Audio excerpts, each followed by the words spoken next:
I trust this finds you well.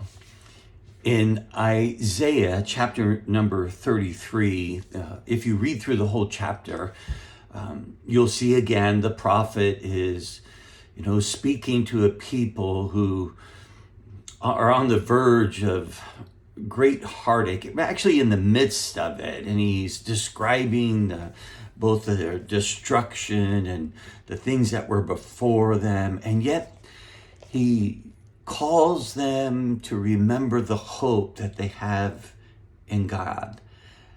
That even though there are those whose language they don't understand and they're under oppression because of their rebellion against God, he reminds them of the promise that God will arise.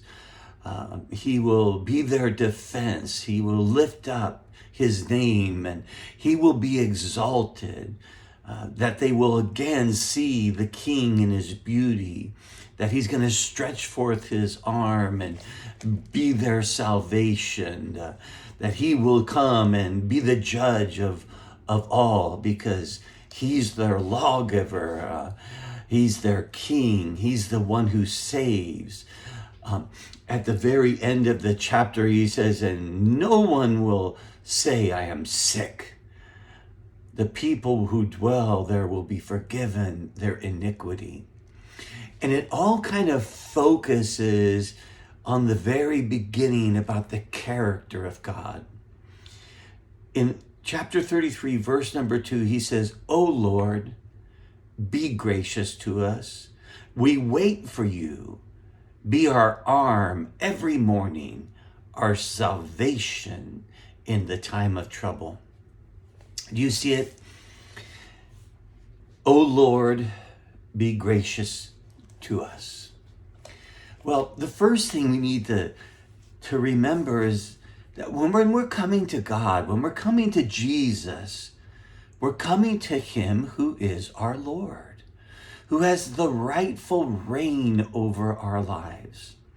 Don't mistake this as something like was being propagated some years ago about, what we refer to as like lordship salvation, that you make him Lord over every area of your life and then you can be saved. That's the wrong way to think about it. It's actually the reverse, that we come and entrust ourselves to him, and as a part of that, we recognize his lordship. We consent to his lordship in our lives, and then we begin to experience all that he has for us.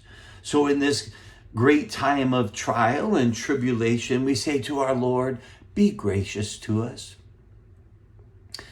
Well, what is grace? I remember, decades ago as a new Christian, someone giving me the definition and explaining the difference between grace and mercy. Because we say, oh, be merciful, Lord, be gracious. Well, mercy in the simple definition is God not giving to us what we do deserve. And grace is God giving to us what we could never deserve. I've heard different terms like grace defined as God's favor towards the unworthy, or God's benevolence on the undeserving. See, in his grace, God is willing to forgive us and bless us despite the fact that we all fall short of his glory, of his righteous demands. And so we come to him through faith by grace, meaning we don't deserve it. Because grace always meets us at the point of our brokenness. Grace shows us that in our insufficiency, he will be our sufficiency. Grace is, Lord, I can't do it, and I humble myself before you. Pour out your blessings, not because I deserve them, because it's a reflection of who you are. And so when I humble myself, I experience his grace. not because of my goodness, but because of his goodness. In Romans 5, the first two verses say, therefore, since we have been justified by faith, we have peace with God through our Lord Jesus Christ. Through him, we have also obtained access by faith into this grace in which we stand, and we rejoice in hope of the glory of God.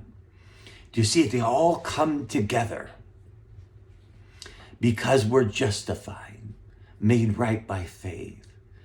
We have peace. We have access to this grace. Israel was undeserving because of their many rebellions and their rejections of his law and pride.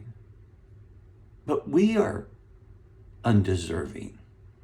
He was gracious to us when we were his enemies. But grace is the only thing that allows you and I to stand. His unmerited favor. We have access to his grace. Now, when we think like this, we're always thinking of grace as a theology or grace as a thing, grace as an unmerited favor. Lord, be gracious to us. But I'm going to present to you that grace is much more than a theology. Grace is a person. In Titus 2, 11 and 12, he says, for the grace of God has appeared. So grace isn't a what? Grace is a person. And Paul writes to Titus and he reminds him that it was Jesus who came, manifest himself, went to the cross to remove the obstacle of sin, to be the propitiation, to go to the grave and leave sin behind and rise again, that he could give us his life, live in us. This is the grace of God that has appeared, and he brings salvation to all who will receive. And then he trains us to renounce ungodliness and worldly passions and to live self-controlled, upright, and godly lives in this present age. Who does that? Not an external code, but Christ in us, the hope of glory. O Lord, be gracious to us. And he has, and he's appeared, and he's given us his life to all who will receive. And then we wait on him. He is every morning our salvation in every trouble. So I encourage you, take time, of course, this morning and every morning to remind yourself of his abundant grace, the person, Jesus, who lives in you and desires to manifest his life through you, to allow you to be the full expression of all he is in this time of trouble. We get saved when we entrust ourselves to him, but he keeps on saving us and will save us through all adversity. Be encouraged, my friend. He loves you and is gracious to you. Have a great day.